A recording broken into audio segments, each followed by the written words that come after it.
Welcome back. Welcome to any new folks who have arrived to the graduate project presentations here at AST. If the presentations have not been provocative enough for you so far, well, here we are, as Penny Nelson is going to be presenting her research on the relationship between sexuality and our experience of God, the kisses of his mouth. Turn it over to Penny.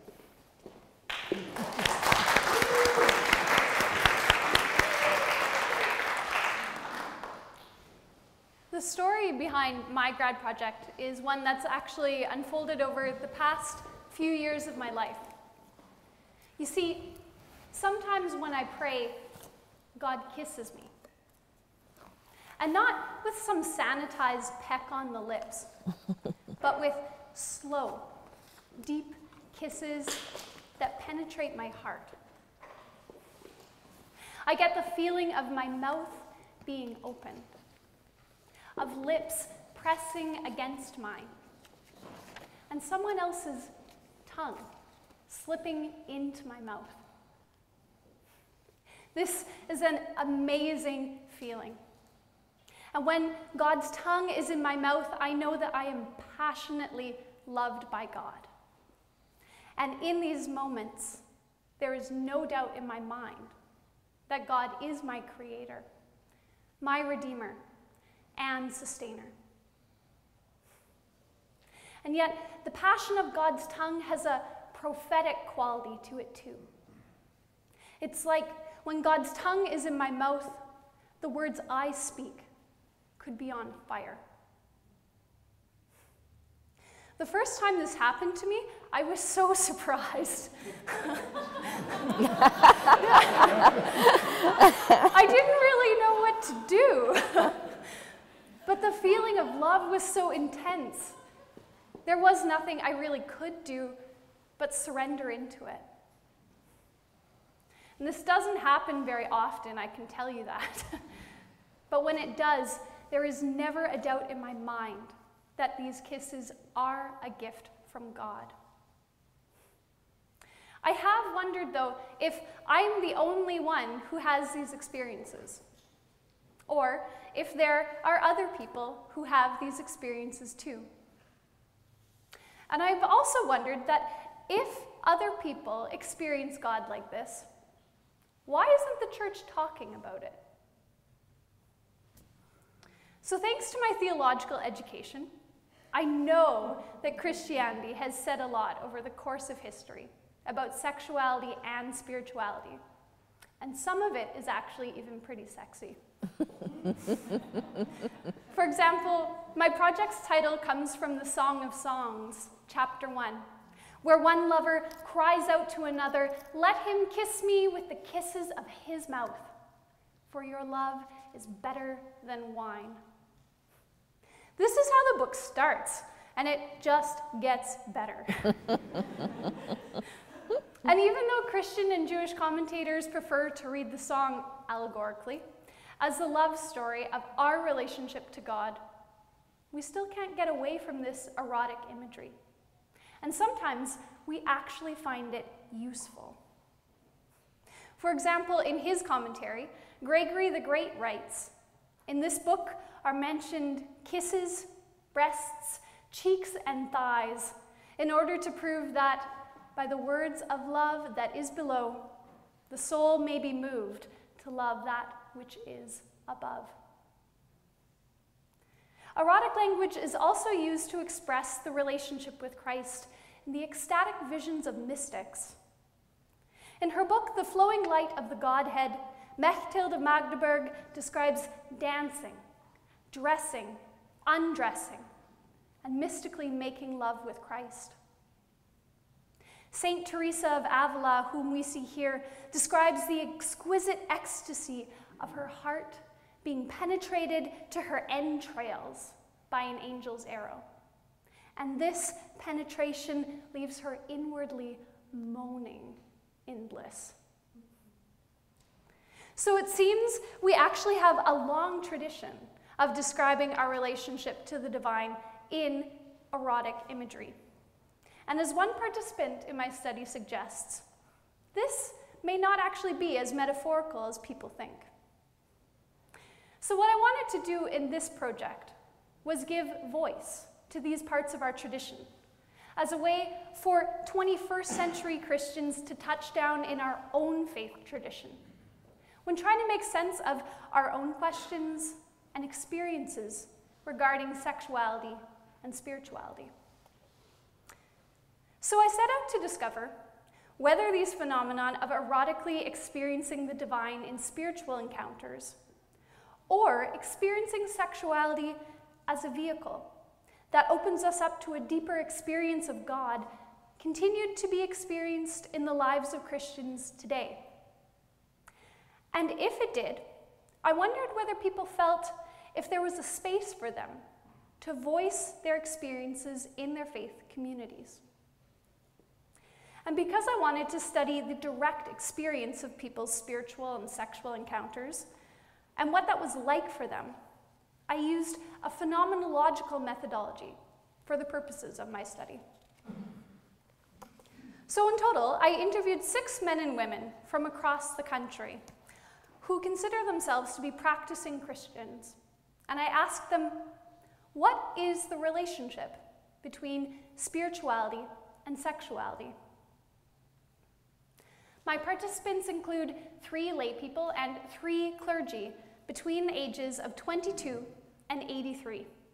And they all come from a variety of mainline Christian denominations. While all my participants now identify as adhering to either the Anglican or the United Church of Canada, some grew up in the Roman Catholic tradition, and one grew up Methodist. All of my participants chose a pseudonym for the purposes of the study. So through the course of my research, 3 major themes emerged in response to my question: what is the relationship between churchgoers' spirituality and sexuality? And all of these themes intersect, first of all, at the deepest point of connection: human experience, or literally, the experience of being human.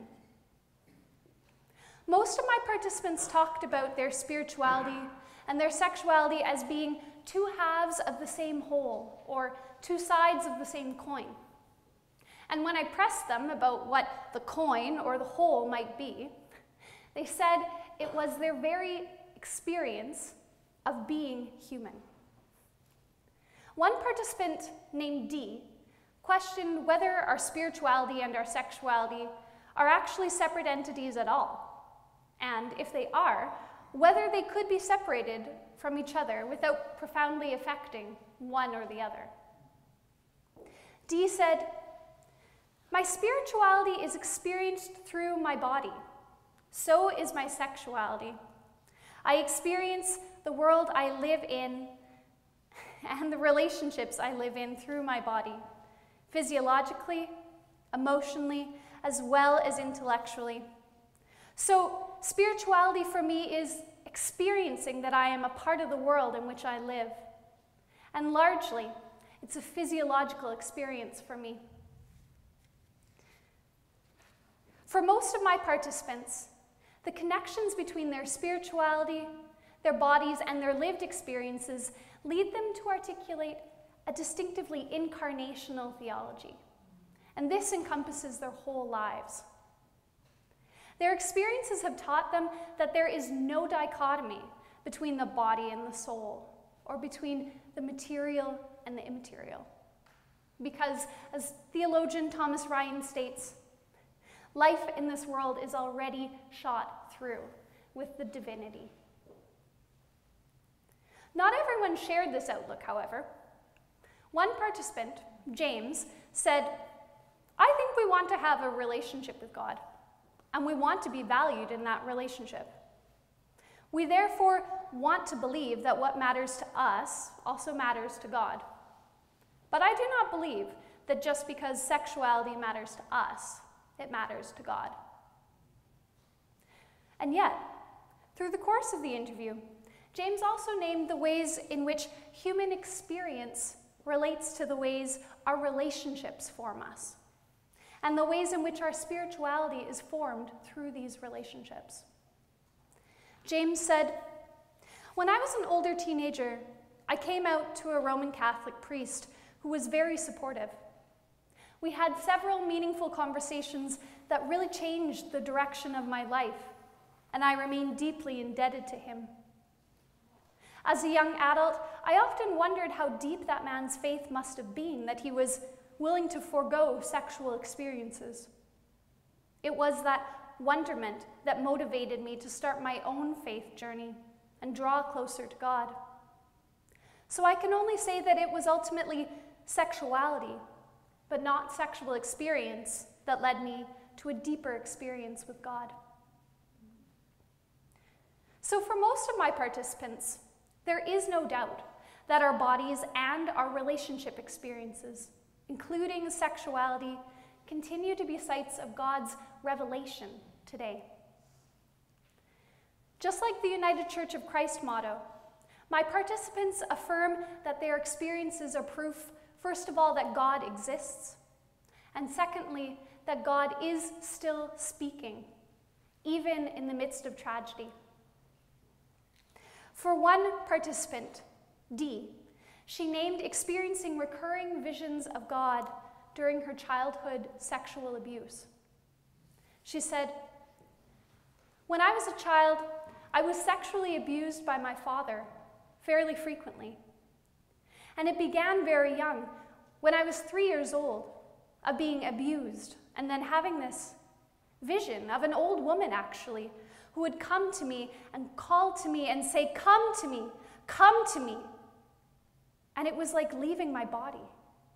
I would leave my body and go and be with her, and then I wouldn't feel the pain, and I wouldn't feel the distress and anguish anymore.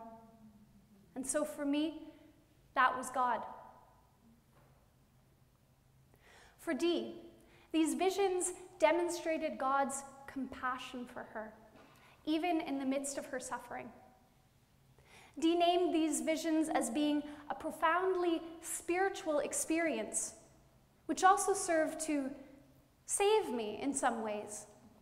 And I actually think I mean that in the salvation kind of way. Save me in those times from not giving up and giving in to depression, which I had a lot of during my teenage years, and later on too. Some participants named experiencing sexual encounters as a constant confirmation of God's grace. Ellen said, "From the time I started having sex with other people, I felt that sex was holy, deepening, spiritual, that it was evidence of the goodness of God, that it was deeply connecting me to my partner and myself, that it connected me to my body and made me present in that very moment, that very little else can do so effectively." Ellen also talked about dreams as one form of God's revelation in her life, as part of her coming out process.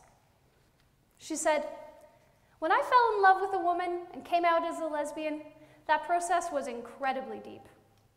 I had dreams for months and months, about walking over the landscape, over the rocks, and scuffing my boots down, and it would just turn up gold flakes. And it felt like it was a huge revelation, and it was partly.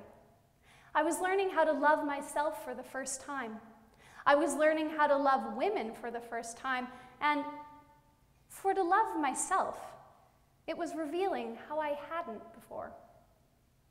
So it was profoundly spiritual, coming out." Other participants expressed God's presence as an energy that hovered inside them or around themselves and their partner during sexual intercourse, and said these feelings of God's presence are actually also felt in activities that they perceive as spiritual, like playing music or hiking, studying, or painting. And the way that my participants classified all of these activities as being spiritual for them was through their experiences of being overcome by joy. Now, the experience of joy might not seem that critical to us, because as long as the sex is good, why wouldn't these people experience joy? But when we spend some time with the question, why is joy so important? We come up with some interesting reflections. First of all, there are an amazing amount of references to joy in both the Old and the New Testaments. For example, in Psalm 63, even though the psalmist is in the midst of suffering and oppression, they sing, "My mouth praises you with joyful lips when I think of you on my bed and meditate on you in the watches of the night. For you have been my help, and in the shadow of your wings I sing for joy." Furthermore, in Philippians, Paul tells us to rejoice in the Lord always. Again, I say rejoice. And in Galatians 5, Paul tells us that a life lived in the Spirit produces the fruit of joy. The exhortations to celebrate in Scripture remind us that encountering God can be a joyful experience. And this is what I think is a critical piece of my research, because I believe that many of us in mainline denominations, like the United Church or the Anglican Church of Canada, rarely do a good job of talking about, let alone expressing, that joyfulness that comes with experiencing God in worship, or even in the midst of our daily lives. And yet for my participants, just as it is for Paul, the experience of joy is like a spiritual gift of experiencing God. It's a gift that's given, which enables us to live our lives even more fully in Christ, because it moves us outside of ourselves. So what does joy feel like? Vivian said, "It's my cup overfloweth somehow. It's the opposite of this spiritual emptiness in which I am so full that I spill over into the people around me without losing anything myself." In this sense, joy then is not a purely individual experience. For Vivian, experiencing joy, whether it's in sex or in other spiritual activities, actually causes her to move outside of herself in generosity to other people. Joy also physically affects and arouses us. Dee said, "There are religious experiences I've had in nature, mostly hiking in the mountains, where the beauty is so intense and so overwhelming that my awe and all that unfolds before you when you stand on top of a mountain and look across a whole mountain range for hundreds of miles, it's blissful. And it reminds me of that bliss of climax in sexual intercourse. So it is. I experience those things as so intensely physical that they're sexual." This emotion and physical experience of joy often brought participants to a place of union with creation and with God. Ellen described her experiences of union like this: "When you get down to the core, your time doesn't matter. You got plenty of time for everything.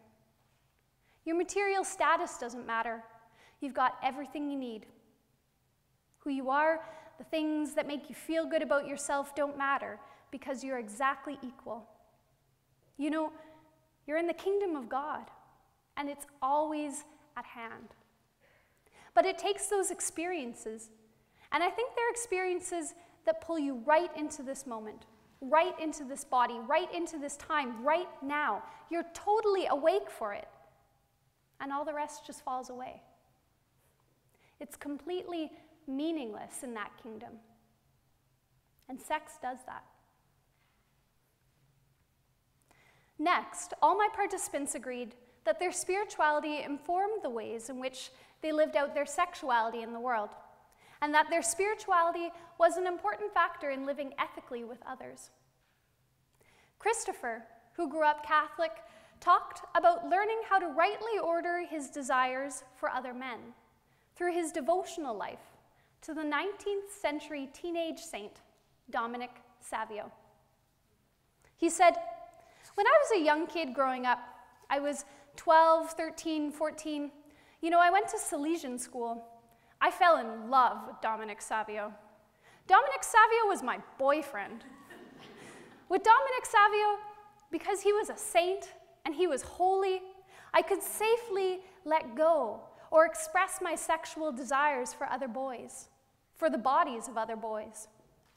I learned in a way, probably, that it was safe to desire other boys, even though this boy was a saint.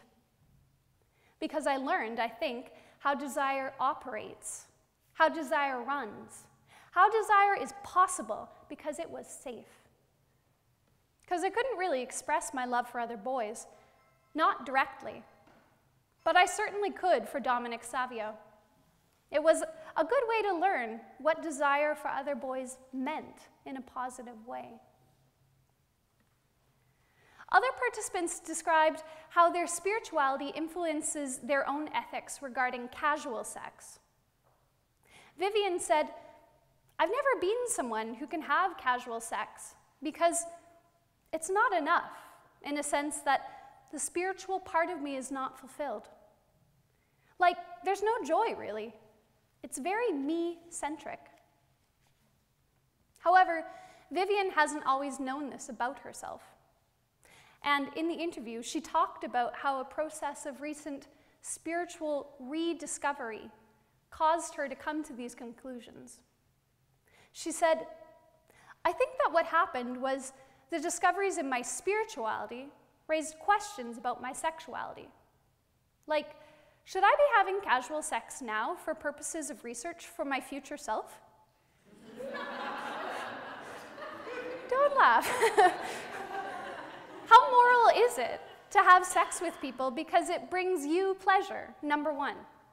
Basically using other people as sex toys, And so the questions that were raised were like, well, even though I know that's not a moral thing to do, how do I really know that? And how is that something that I can really believe in without challenging it first?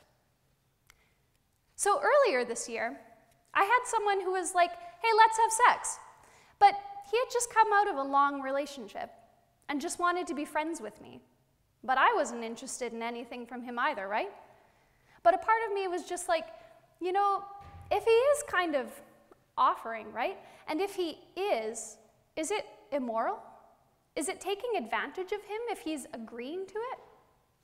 Like, there's consent happening here, and specifically consent to have sex without any other connection. And is it only the consent that makes it moral? Or is it something else? For Vivian, as well as the others who talked about ethical casual sex, that something else relates to whether they are honoring the sacredness of themselves, their partner, and God in their sexual encounters. And as someone who's going into the ministry, I can say this kind of spiritual decision-making is exactly the kind of decision-making that I would like to see in people in my congregations.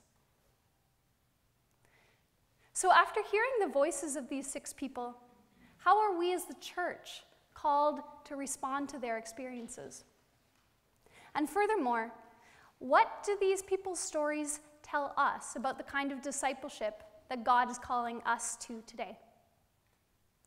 First of all, the church needs to make space to hear the faithful stories and experiences of God, regardless of age, our race, our gender, or our sexual orientation. When I first proposed this project, I was worried I'd have trouble finding the number of participants I needed. However, after only 2 weeks of advertising in church bulletins and by word of mouth, I actually had more than as many participants as I needed. So, what this says to me is that people in our churches are having these experiences and are working through these things on their own, and they want to talk about it. But when I asked participants, who do you talk to about these insights? Is there a place in your faith community? Some people laughed and they said, you. And then they stated that for various reasons, talking about their sexuality was difficult for them in church or elsewhere. And interestingly enough, some participants said it was their faith they had trouble talking about, sometimes even in church. Overall, however, my participants agreed that making the space to share experiences and faith discussions about sexuality could be an important role for the church in their communities. While some people said they didn't need to hear sermons about sex, other people said they would appreciate hearing sermons that talked about sexuality as part of what it means to be human. Most people said they would appreciate study groups that explore the topic of sexuality and faith. These study groups could include the topic of sexuality as part of a broader range of topics about what it's like to live more fully in God. Other people suggested doing book studies that could relate to sexuality. And still, others suggested doing Bible studies that could connect their own lives with the topics of sex and sexuality in the Bible. Secondly, while my study was open to people who had sexual experiences they'd classify as being spiritual, as well as people who had spiritual experiences they'd classified as being sexual, only 2 of my participants said they'd had spiritual experiences that were erotic. This was a surprising discovery for me, because most of the erotic spiritual writings we have in Christianity come out of erotically experiencing God in prayer, not through sexual encounters with other human beings.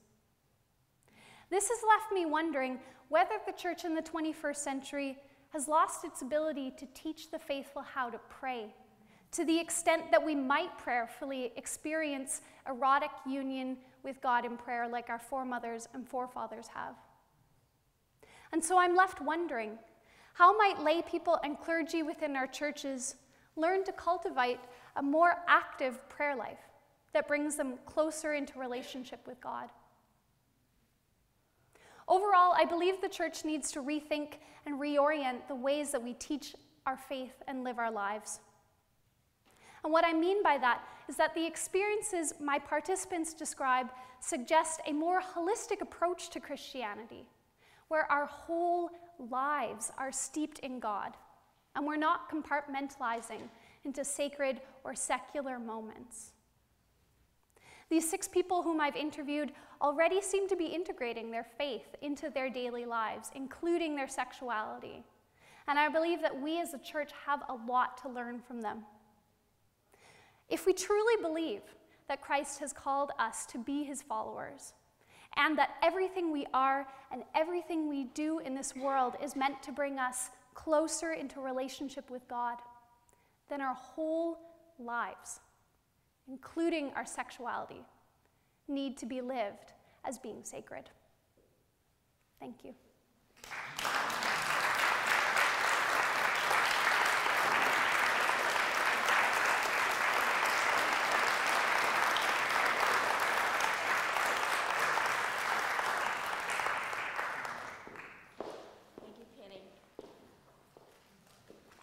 I am so glad you took on this topic. The quotes from your participants were just so profoundly intimate and moving.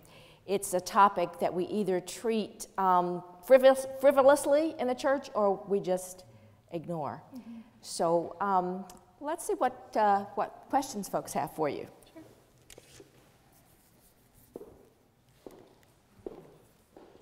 Everybody's involved in their own erotic dreams right now. You don't need to make me a part of those.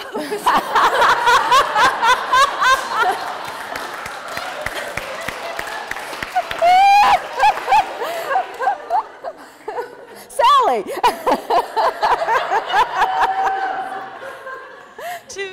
Two things.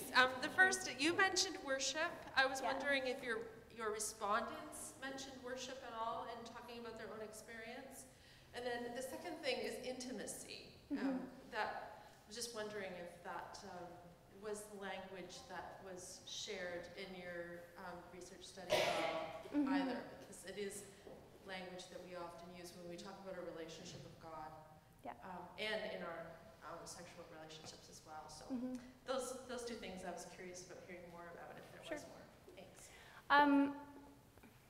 Participants talked about worship in various ways. I mean, my last question that I asked participants was, who do you talk to about these insights, and is there a place in your faith community? And then after that, I asked something like, should there be a place, and how could we make that?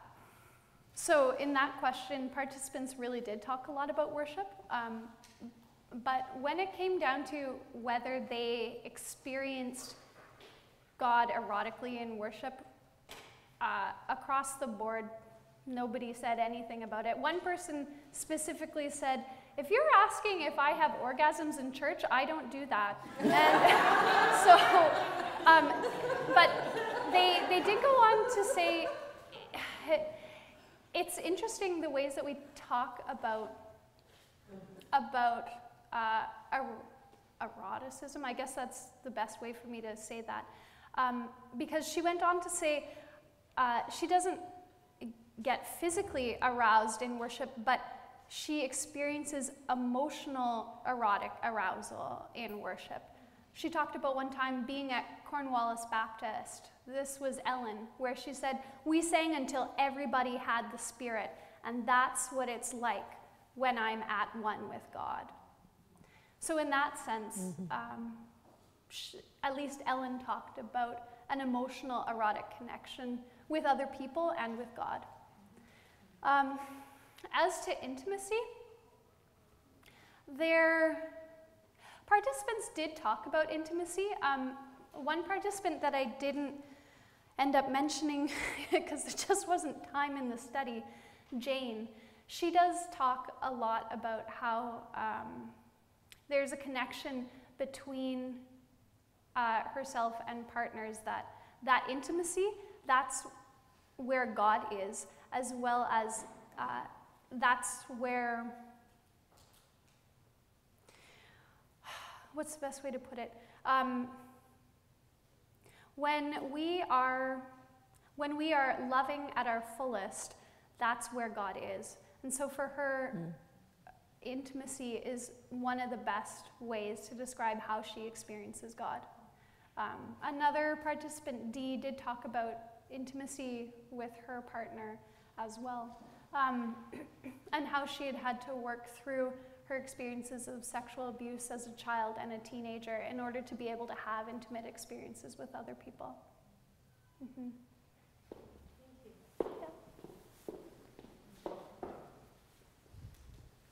Thank you. I'm curious about the older participants in your study. Did they provide you any insight about how the church neglects sexuality in seniors, or the need for intimacy and touch, or if there are issues around sexual dysfunction that they feel are ignored in the church? Nobody talked about sexual dysfunction. The two eldest participants, one, I think this is right, she's 69, and the other one was 83, and both of them talked about, if there was another theme I could have had, at least for these two, it would have been talking about being an old lady. And she said, nobody expects me to be a sexual being anymore. I'm 69. And I know, I thought that too. Also, the 83-year-old woman said, no one looks at me like I'm a sexual being anymore, and I used to be, I am. So they did talk about, in a sense, naming that. They talked about other people putting that on them as though their age made them no longer sexual beings. But they didn't really talk anymore about how they experience their own sexuality now that they are older. Did that answer it? Okay. Looking around.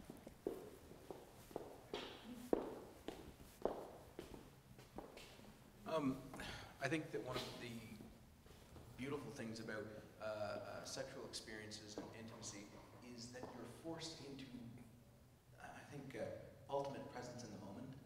And I often wonder when worship isn't that, right?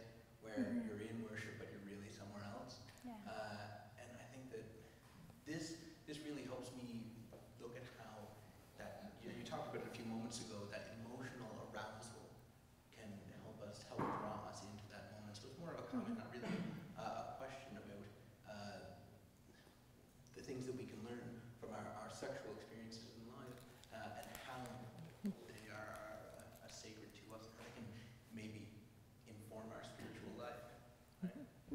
For Thank sure. you very much for your presentation. You're welcome. And I don't know if you remember the quote I had from Ellen. There was the sun, and she was saying, it's experiences like this that bring us into our bodies right now. And that's what it's like in the kingdom of God.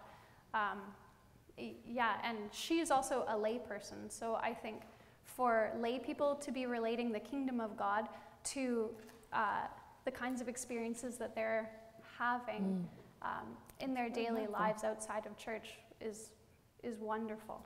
Yeah, that's what I hope for all of us, really. Yeah. Penny, thanks so much. I know a number of churches take films as vehicles for conversation about essential subjects. A few years ago, Shaka became a very popular film for study groups. So a film I want to recommend is Sessions, which just came out this time. So it should be an Academy Award for Best Line Delivered in a Film. William C. Macy, talking to the quadriplegic gentleman about sex, said, if I can get the quote correct, it's, so he's a Roman Catholic priest saying to the, giving counsel to his parishioner and saying, I've heard it said that even atheists speak the word of God at the time of orgasm. Exactly, yeah. Absolutely wonderful, right? Proving that there are no atheists in the bedrooms.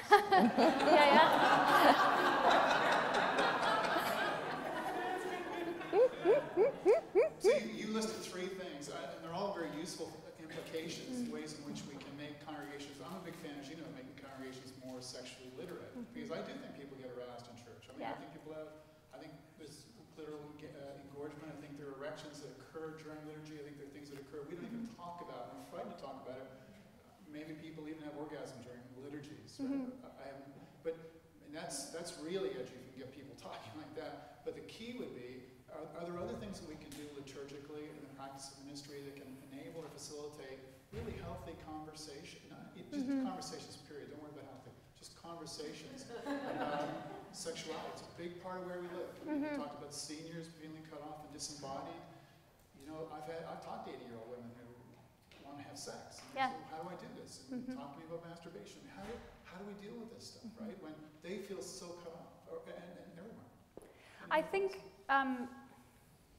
one of my participants, I mean, I think we could extrapolate from what he said. Christopher is right now a deacon hoping to be ordained into the Anglican Church. And he talked about how important it was for him to, and continues to be, important for him to be out in his congregations. And sometimes preaching about sex, not necessarily explicitly, but just letting people in his congregations know that he himself is open to having these conversations with them in an open manner. And I feel like we can take that further than just talking about gay, lesbian, bisexual, queer, and transgendered issues as well, because you are right. What my participants were describing is that each and every one of us is a sexual being, just simply by being human in our bodies. And so to be able to talk about that with congregations is an incredibly important thing to do. Personally, I think preaching is probably, at least to get the broadest range of people to hear that, might be the best way to do it. I'm not, yeah, and perhaps even doing things like advertising our studies out in the community beyond our churches is another way as well. And then that acts as sort of a evangelization as a byproduct of that as well.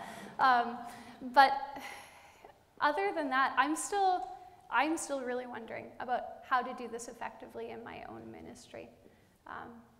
I think it's important if our congregations are interested and willing, to be able to work together with them so that all of us are literate enough to be able to talk about our sexuality. So it just doesn't have to be a minister and the congregant kind of a conversation. Yeah. Yes, thank you. Was there one over here? Yeah.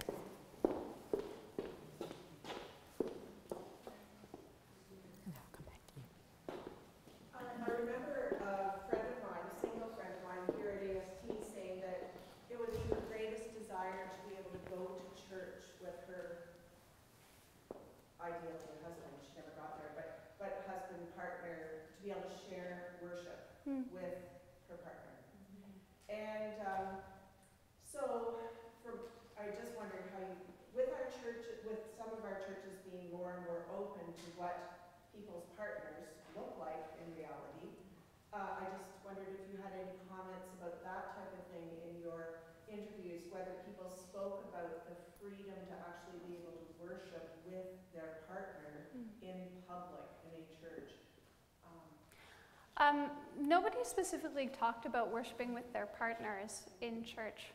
I guess if we're talking about people who identify as gay, lesbian, or bisexual, queer, there were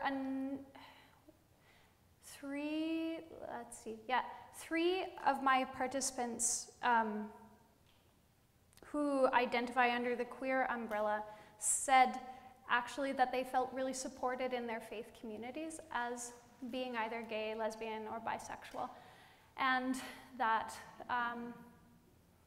in some cases their spirituality helped support them outside of the church as well. One participant did say that heteronormativity in our culture, as well as within our churches, constrained him to the point where he didn't feel comfortable talking about his faith with any straight men present because he just didn't feel safe. And yet for him, he still said he wanted to be a part of the church community because he believes that Christianity upholds, I'm losing my words now. Christianity upholds a non-traditional set of values from our culture.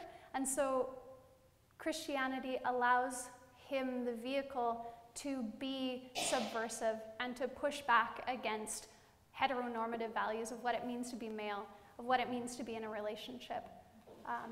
And so in that sense, they did talk about how the church supports them, but not about them and their partners. Mm-hmm. There was somebody here. Thank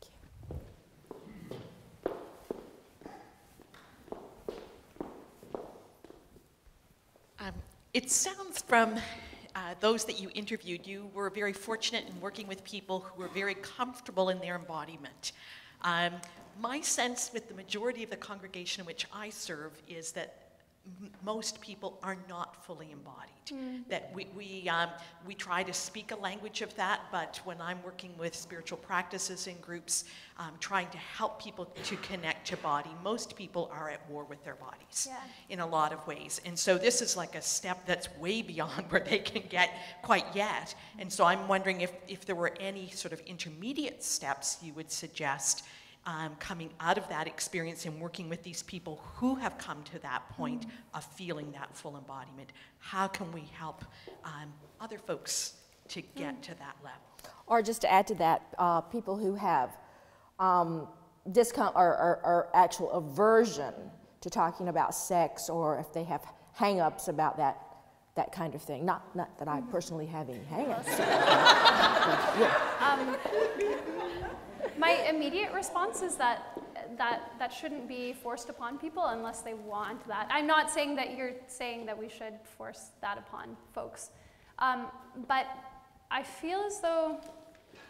really do feel as though prayer is probably the best way and the way that makes the most sense for us in Christianity to start to move into being more embodied.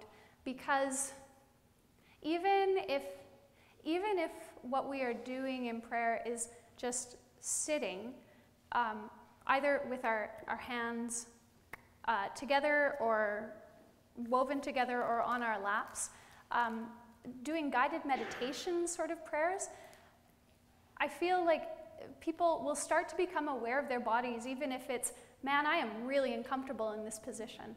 And so perhaps, like you're saying, as we start to become more aware of our bodies, we also start to become more aware of the ways in which God is moving already around our bodies and in our bodies too. That's a suggestion. Yeah.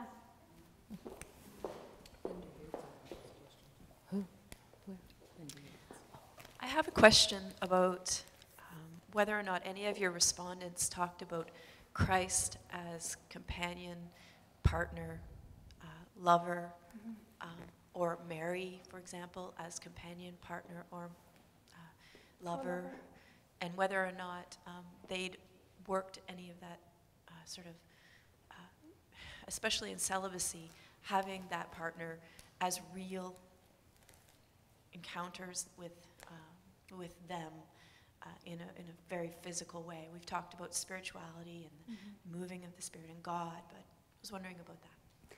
Nobody did specifically. Ellen did say in her interview that sometimes it feels like she's touching God, like her partner embodies God, but she didn't actually say, I feel like I'm having sex with Jesus, or I feel like I'm having sex with Mary. Some participants did talk about, and I don't think they would say that nature would be their partner, but they did talk about experiencing emotional and physical arousal in relation to nature specifically. But I would be putting words in their mouths to say that they would say that nature was their lover. Yeah.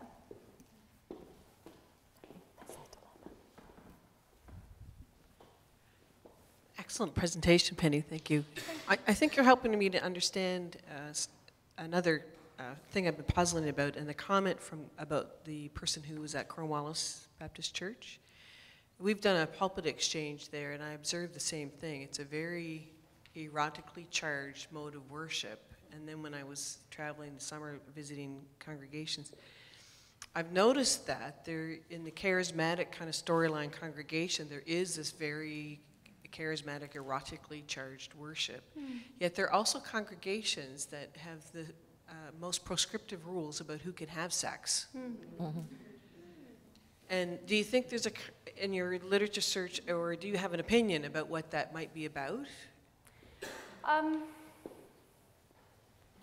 Not necessarily. I do know, I was reading a little bit of stuff from what I would classify as being a more evangelical tradition than the United Church. And this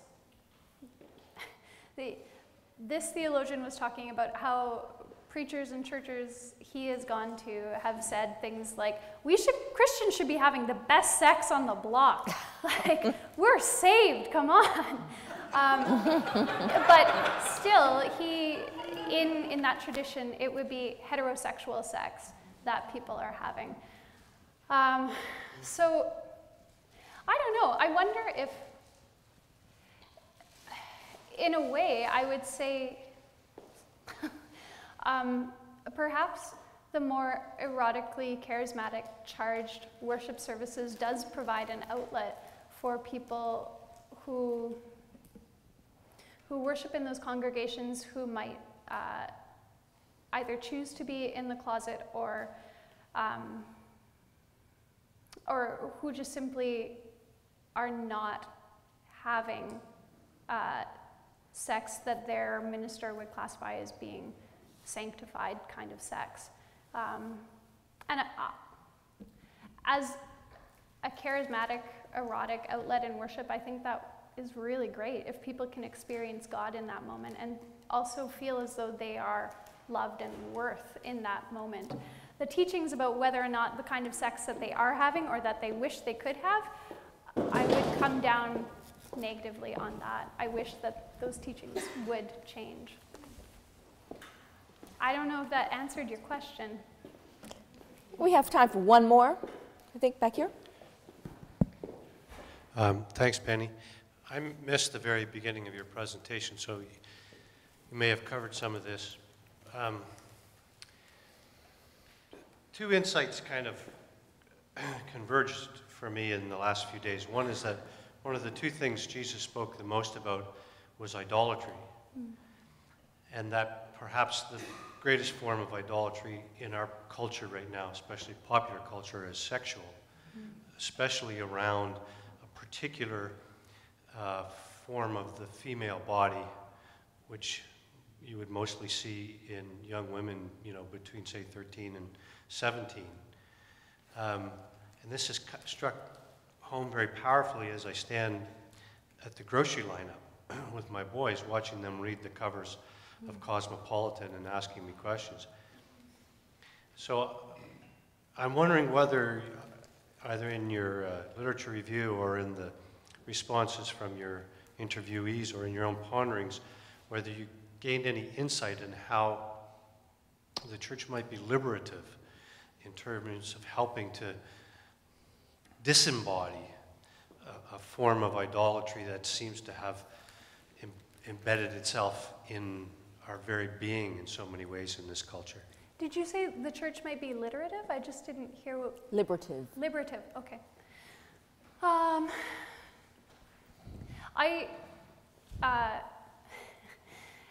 Last night I was reading the last chapter of Mark Jordan's, I think it's The Ethics of Sex book, and he talks about how, about the ethics of pleasure in our society and within Christianity and how we've dealt with that. Within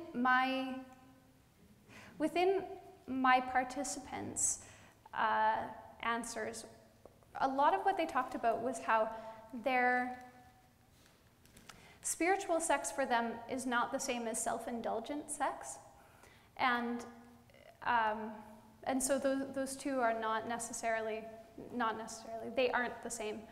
And I feel as though the church does need to say more about what pleasure is. And oftentimes, I think we have talked about pleasure mostly as something that is dangerous. And sometimes in our culture, we have, this isn't the right word, but we've sped up pleasure so much to the point where it's the magazine covers of Cosmopolitan. And so in that sense, I think we need to be speaking out more about what actually is pleasure. Is this pleasurable or is this wrong? There does still need to be some form of talk around justice within sexuality, of whether this is doing us ourselves who are partaking in this justice, as well as whether this is doing justice to the other people in this encounter. That would be my response to that question. All right. What if it's quick? Oh, I don't